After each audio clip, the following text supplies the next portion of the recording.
நடிகரும் ஏன் விஜய்கான சாமி கிட்ட போயிட்டாங்க?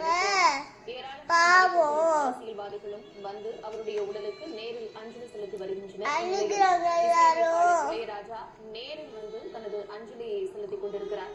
அந்த நேரலை காட்சிகளை பார்த்துக் கொண்டிருக்கிறார்.